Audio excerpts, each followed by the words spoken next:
Bien, bonjour à tous. J'interviens pour le Parti communiste français.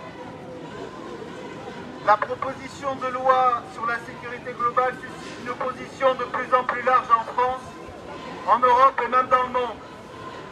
Des dizaines de milliers de personnes ont déjà manifesté contre ce projet dans tout le pays ces derniers jours.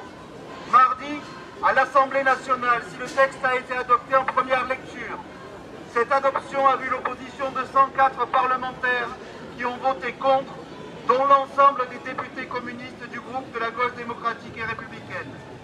La défenseur des droits, autorité indépendante, comme 3 rapporteurs spéciaux de l'ONU, ont souligné les risques d'atteinte importantes aux droits de l'homme et aux libertés fondamentales, comme les libertés d'information et de communication, ou les principes constitutionnels d'égalité devant la loi. Alors que nous dénoncions déjà des dérives et des violences, combien de cas de violences policières auraient été passés sous silence si l'article 24 était déjà en application? Le refus du gouvernement de se mobiliser contre les violences policières porte atteinte à l'ensemble des forces de l'ordre. Lundi soir, l'évacuation du camp de réfugiés place de la République à Paris a été particulièrement violente. Quelques jours avant, un producteur de musique s'est fait littéralement tabasser par 3 policiers. Pendant de longues minutes, il a subi coups et insultes racistes. Un tel acharnement est indigne d'une police républicaine. L'article 24 est celui qui cristallise les oppositions. Il menace directement la liberté d'information et de communication pour lutter contre les violences policières et cible une nouvelle fois le droit constitutionnel de manifester et de participer en toute tranquillité à des mouvements sociaux. Le Parti communiste dénonce aussi la volonté de la majorité de privatiser la sécurité de nos concitoyens. En la matière, cette proposition de loi franchit une nouvelle étape dans une gestion autoritaire et ouverte au privé. Avec la proposition d'un élargissement des missions des polices municipales et des entreprises privées de sécurité au nom d'un continuum de sécurité, ce texte encourage un désengagement de l'État sur ses missions régaliennes de sécurité sur l'ensemble du territoire de la République.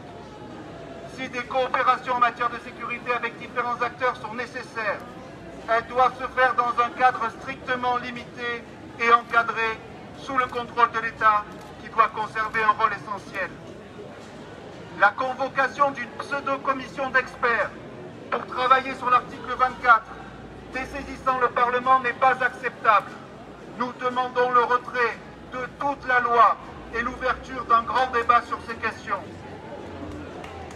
Plus que jamais, dans un contexte de menaces terroristes, de crise sanitaire inédite, de crise sociale aggravée, l'état de droit doit être conforté. Il y a urgence à redévelopper une police républicaine au service de la tranquillité de toutes et tous, respectueuse des droits et libertés, soumise à un contrôle démocratique indépendant. Si la sécurité est une des conditions de la liberté, ce droit est indissociable d'une véritable politique de prévention avec l'ensemble des partenaires, indissociable du renforcement des services publics et de mesures fortes d'égalité sociale. Si la sécurité est une des conditions de la liberté est notre première sécurité. Encore plus quand s'accumulent les signaux de l'autoritarisme, si dangereux pour notre démocratie et dont s'accommode si bien le capitalisme. Encore plus quand se banalisent les idées et les discours d'extrême droite. L'histoire nous enseigne que dans des périodes de crise, les dangers sont nombreux. Le ventre est encore fécond d'où a surgi la bête immonde. Notre vigilance et notre solidarité doivent être sans faille pour travailler à la réalisation d'une République démocratique et sociale. Merci.